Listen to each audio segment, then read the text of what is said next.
Да, знам, че вече сме почти края на май. В моя защита мога само да кажа, че всъщност нямам адекватно оправдание, просто сега ми дойде муста. Това ли се за априлски рекап? Защото аз със сигурност не. Дай ми само минутка да се подготвя, окей? Момент, какво, Валерианче?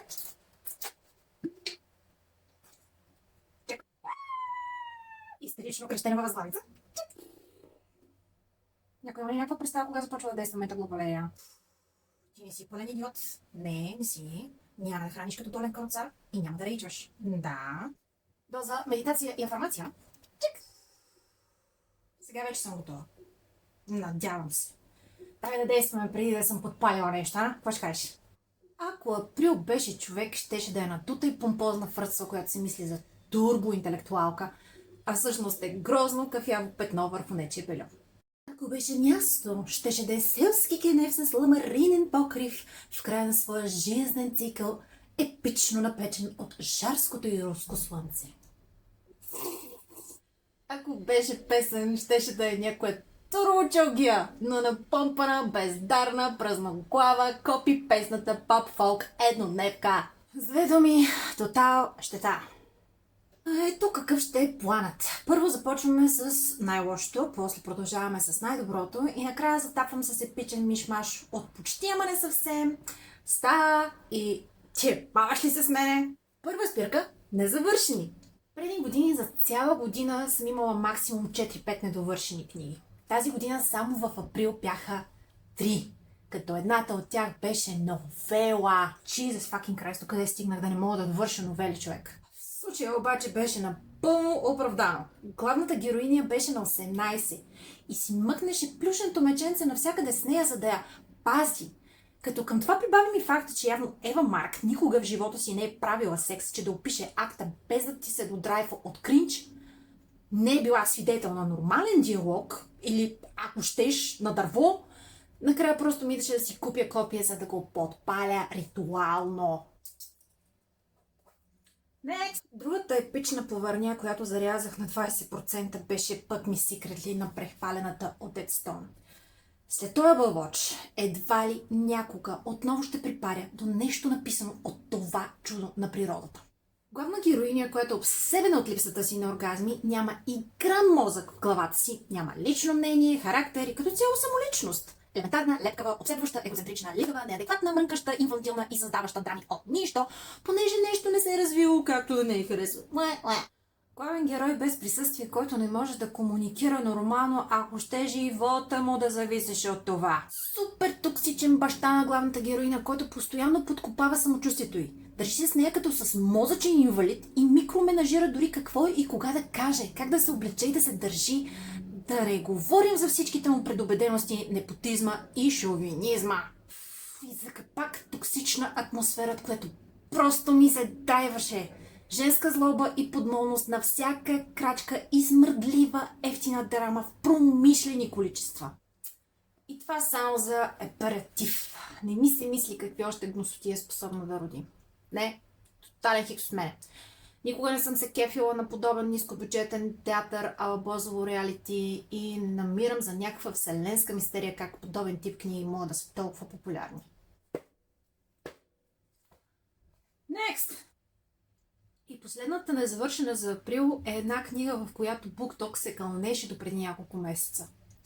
Midnight Kisses. Не само любовта е сляпа, глуха и празноглава, но и загорелите каки в BookTok, защото в това нещо имаше толкова смисъл, колкото в пробита тенджера. Някой трябва да отиде и да каже на Джанин Бенедикт, че е трябвало да си остане в Wattpad и да не пиле тонове хартия времето ни с аматьорски изпълнения. Благодарна съм за супер горещите секс сцени определено, но отвъд тях братовчет ми в 7-ми клас пише по-адекватно. Less just leave it at that. След като много прилично, а вярвай ми, това е прилично, наклепах тоталните провали на април, мисля, че е време да сменим малко тона и да си поговорим за нещата, които всъщност наистина си заслужаваха. Започвам с Dark Romeo. Първоначалната ми настройка за тази книга беше много анти. Клиширано заглавие, факта, че е писано от две авторки, факта, че една от тези две авторки е Шен. дебютантски балове, откраднати целувки и уредени бракове. Червените флагчета бяха прекалено много, за да подходя към нея с ентусиазъм. Толкова се радвам обаче, че не подадох на нагласите си, я прочетох, че не е истина. Далас и Ромео бяха истерично забавни. Смях се с глас и със сълзи на всичките щуроти и дивоти, които правеха тези две откачалки. И двамата бяха точно моя тип ненормални. С повече акъл, отколкото е полезно, и по-малко задръжки, отколкото е препоръчително. С характер в промишлени количества и очевадна слабост един към друг. Тук дори няма да отворя скоба за секс сцените. Всичко останало беше толкова добро, че те просто бяха без значение. Другата книга, която получи 5 пълни звезди през април, беше Savage на Мия Шеридан. Тази книга се преследвам от известно време. Започнах я заради идеята, че е съвременен ритейлинг на Тарзан. И наистина беше. Но беше и нещо много повече. До ден днешен мога да усетя присъствието и в сенките на подсъзнанието ми. Винаги, когато се отвори на въпрос, съм казвала, че човекът е създаден, за да живее близо до природата. А това, което се случва в момента около нас, е толкова далеч от това, което ни е биологично създадено, че няма повече на къде. Плюс това, съм привърженик на идеите на Брейвърман, а в последно време и на Матю Крауфорд. Но в тази книга видях каква е тъмната страна на всичко това, което леко ме смрази.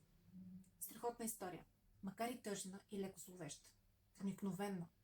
История за човешката природа, инстинкт, интелект, за способността да обичаш и да мразиш, за страха и страстта, за цивилизацията и човечността. Препоръчвам горещо. За себе си знам, че сигурно ще влезе в личната колекция. Но ако решиш да я прочетеш, имай предвид, че вътре ще срещнеш един особено жесток социален експеримент с деца. И последната книга, на която искам да обърна по-специално внимание, е Любовта на музата на Ангелина Ангелова. Не очаквах, наистина не очаквах така жестоко да ме увлече. Изпитвам трудност с книгите на български, а с тези на български автори още повече. Преди ден-два на стори споменах кой ми е най-сериозният проблем с тях. Но тук нямаше и помен от търкане и раздразнение. Сюжетът, стилистиката, атмосферата, аналозите, алегориите, персонажите, темите, всичко беше просто прекрасно. Това е един завладяващ исторически роман, който ще те накара сериозно да се замислиш над фамилния дълг, свободата на духа, душата, мисълта и сърцето и любовта във всичките й форми, към любимия, към музата, към семейството. Ще те пренесе в едно друго време, в една друга земя и ще те постави в едни чужди обувки, които противно на логиката ще усетиш като свои. Повърви в тях известно време. Ще ти хареса. Сега, след като отхвърлихме най-тежката част от задачката, те оставам да разгледаш и всичко останало, което прочетох през април със съответната лепната от мен експертна оценка. Enjoy! Who's that come shake? Give me what you owe me, running out discussion. Grab the credit card and got it. You eat package, think I'm gonna live out of it. Nothing to gain, nothing to lose. Cause I'm about to spend a month's pay on cocaine. Fucking bitch, you got a boyfriend in his face. Take your motherfucking 9M to my brain. My body in designer, my oxen. Chew toy, barreling in my mouth. И това беше всичко за април. Този фрустриращ, дразнещ, изпълнен с задънени улици април. Наистина не знам дали в момента е проблема или качеството на книгите в жанра прогресивно спада. Това, което знам със сигурност, е, че толеранса ми към тухи, псевдо-бестселери и TikTok сензации вече е нулев. Това, че за нещо се шуми супер много, не го прави автоматично добро. Прави го добре маркетирано. Трябва да се прави разлика. Надявам се нещата да задобреят. Силно се надявам, защото в противен случай ще сме подложени на тонове аматьорско писане, което по изкуствен начин е превърнато в сензация. Какви са твоите наблюдения върху качеството на книгите за последните 2 години? Сподели в коментарите. Стига ти толкова за сега от мен. Успешен майски лов на качествени книги е May the Smut be with you.